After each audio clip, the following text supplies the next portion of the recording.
into Deb's kitchen. Today I'm going to be making a simple spaghetti salad, and this is a perfect side dish if you're taking to a party, which I happen to be doing.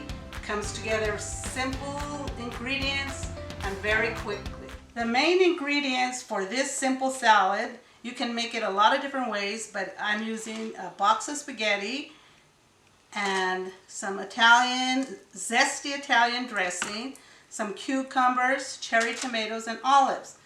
That is the basic salad.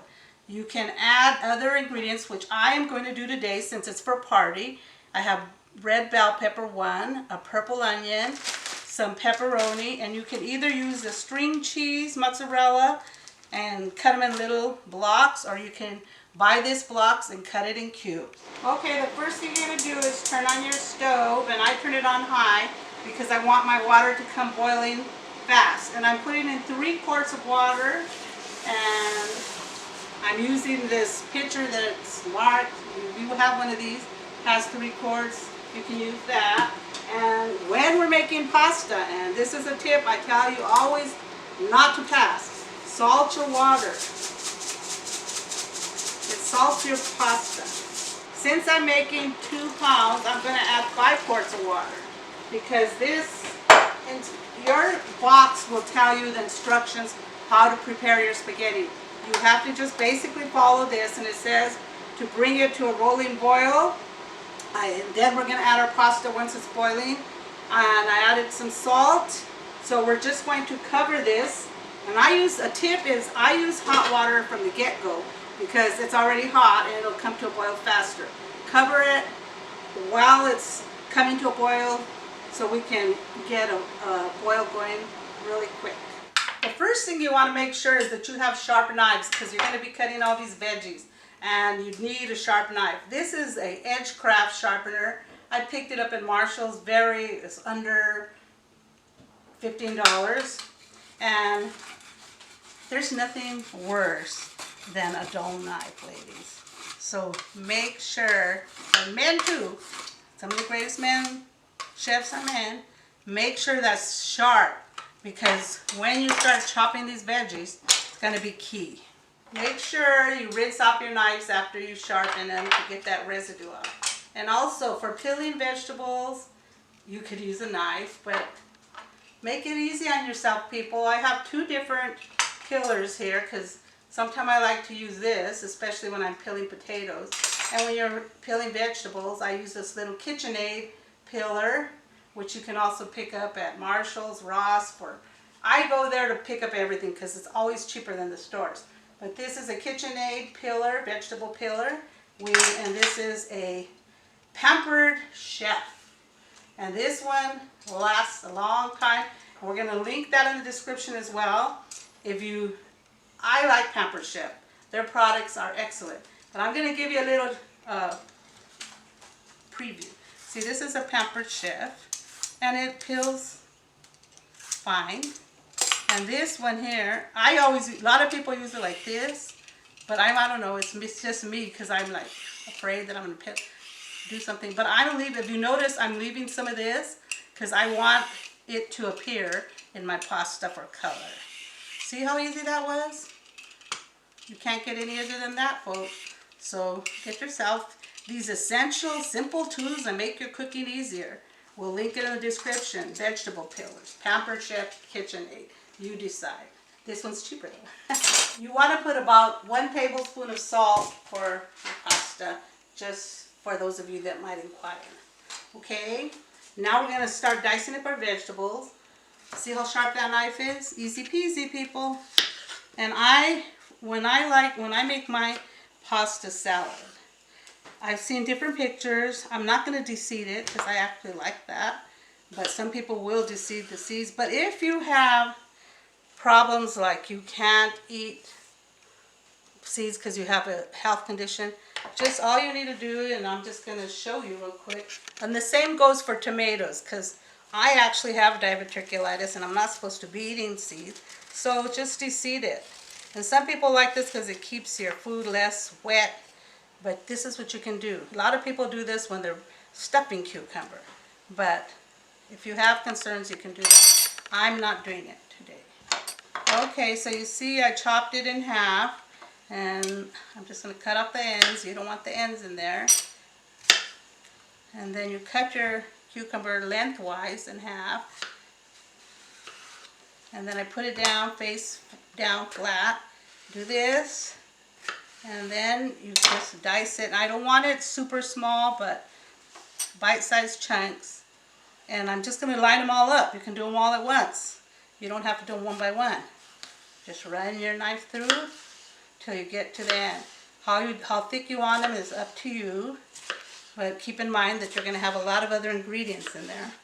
And this is what you want it to look like. See, and that's why I left this a little bit of green, because I want my salad to look pretty as well. The next thing we're cutting is the red bell pepper. I cut off the top, just pull out that, and you want to get this pith out, the white part. You don't want that in your salad.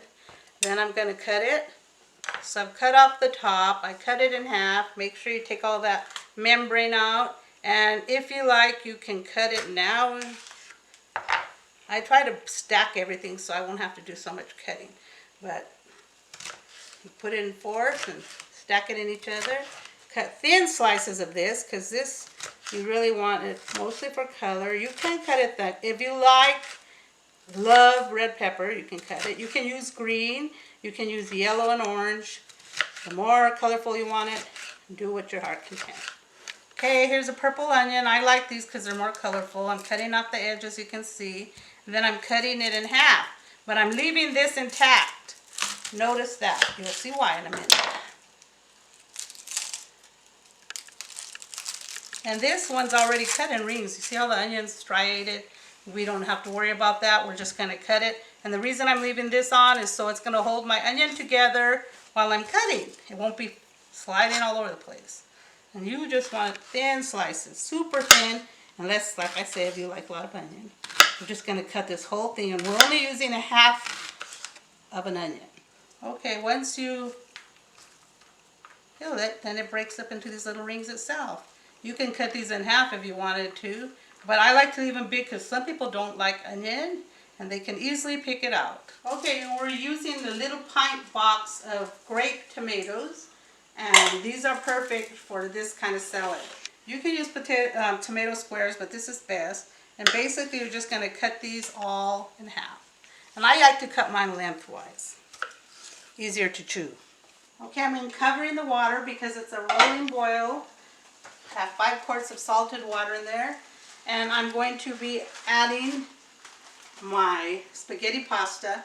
I am cooking the whole 2 pounds. And this pasta costs like $1 something. So don't worry about it. I'm going to use, I don't know how much pasta I'm going to want to use for this salad. That's why I'm cooking the whole thing. Okay, you push it all down. I have a pasta fork here. And you want to make sure you're moving your pasta in here, because if you just drop it in there, it will stick. And what I want to do is bring this back to a rolling boil. Once it starts boiling, I'm going to count down to 10 minutes. Now you could use string cheese, like I said, and this comes in these little easy packets. I just don't like to be, and if you want it to be prettier, like for salad, you can use these. It's up to you. But you're just going to cut up about 8 ounces of this. What I'm using today is just a block of mozzarella. You can buy cheese in the block. And this is a block of mozzarella. And I'm going to simply cut up the block. So with your cheese, you're just going to put it lengthwise, and you're going to cut it to the size of block you think you want. And cheese is kind of harder to cut, but this is what I'm just going to make little indentations. And then you just dice it all at once, how I did the cucumbers. My pasta's starting to boil, so pick it up like this with your pasta fork, and I recommend you get one of these because it makes it easier to pick up pasta. Try picking up pasta with a spoon, it's not going to work. So get one of these, and then time it for 10 minutes. Alexa, set timer for 10 minutes. And then we're going to try it. Once your pasta starts boiling, do not be tempted to cover it again. No, you need to leave it uncovered. And every so often, within the 10 minutes, check it. Just get your pasta spoon and make sure it's not clumped. And then finish up your cheese. And then we're going to cut our pepperoni, and we're almost ready. Do what works best for you. I was cutting with this knife, but this big knife right here, this is easier to push down and cut your cheese. Okay, I have a bag, a 6-ounce bag of pepperoni. If you're vegan or you have people that are vegan and you want to omit the pepperoni, feel free. This is just an optional ingredient. And since I'm calling this an Italian inspired, I'm going to use pepperoni. And I'm simply going to use my kitchen shears to cut it, make it easier until I have enough. I'm not going to use the 6 ounces. I probably will use 3 ounces. Use however much you want. You can definitely use what you have in your pantry. If you have salami, what do you call it? Any other kind of Italian meat, use that. You can use diced ham if you like. I wanted to give you a little tip when you're cutting tomato. Use a serrated knife, and that means it has teeth on it. When you cut this, it's kind of hard to get through the hard skin unless you have a super sharp knife, which I have one. But this is perfect. I've actually seen a little appliance where you can cut them easy, and I'm going to have to investigate where I can get one of those. I have a 6-ounce can of small pitted ripe olives, and I'm going to add those in. I actually prefer using the sliced olives, but there's a lot of people that don't like olives. Okay, it's about 9 minutes, and keep checking your pasta like when it's about 6 minutes or 8 minutes, because different stoves, it depends on your heat. Try it and make sure you want it a little al dente. You do not want it so soft like if you're making spaghetti. So we are going to drain this at 9 minutes in the colander. Okay, I'm taking some of this pasta out because I don't want to use all this pasta. And this leftover pasta here, I'm going to use when I make my other Italian dish. Never throw your noodles away. Cool them down. In this case, you can rinse off the noodles so the starch won't stick. I am not rinsing off these noodles. Do you know why? Because I want, when you rinse noodles, the starch coating is off and they're slick and slippery. And I want my sauce to adhere, so I'm going to pour it right in. And this I'm going to rinse off and store in a Ziploc bag. You can store it in the freezer or the refrigerator. Okay, I'm adding the whole 2 bottles, and they're each 16 ounces of dressing, but I'm adding one first. One's normal Italian, one's zesty. You can add whatever you have on hand. I like the zesty, but I just happen to have these. Pour it all in because you want to make sure that your pasta is absorbing that. It smells wonderful already. Make sure you incorporate it all well, and as you can see how these are not sticking to each other. They're coated.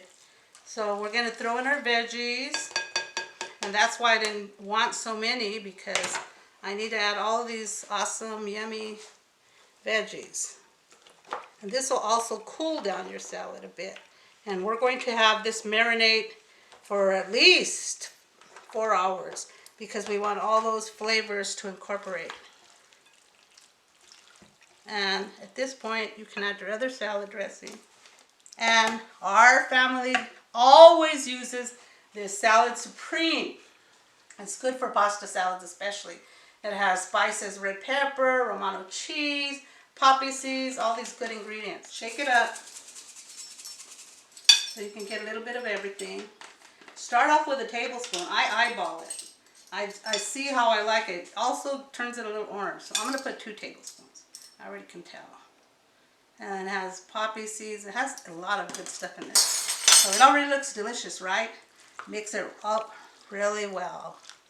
Make sure you mix all that salad supreme in there. And right now it looks kind of watery because we have a lot more veggies to add, people. Okay, there you have it. Our salad is ready. It's still a little warm. You definitely have to chill this. And I'm going to put some, when you get ready to serve it, just sprinkle some more of this on the top so it can look pretty. And believe me, this is a crowd pleaser. And one more tip for you. I usually have an extra bottle with me, chilled on hand when I take it to the party, because as you know, pasta absorbs. So it can absorb a lot of this fluid while it's chilling, and we might need to add a little more right before it's served, toss it, and it's ready to go. Now, if you like this video and you want to see more in Deb's Kitchen, don't forget, like, subscribe, share with your friends, and believe me, this is a perfect summer salad. 4th of July coming up, excellent side dish. And another tip for you, if you don't have room in your refrigerator, what I do to this particular salad is I have a 2-gallon Ziploc. I put it in there and I put it in my refrigerator so that every so often I can smoosh it around and make sure it's getting marinated. And you always want to mix in the vegetables well, because with spaghetti, they all tend to go to the bottom. So before you serve it, get a fork and make sure your veggies are well distributed. And trust me, everyone's going to love this. Have a blessed day.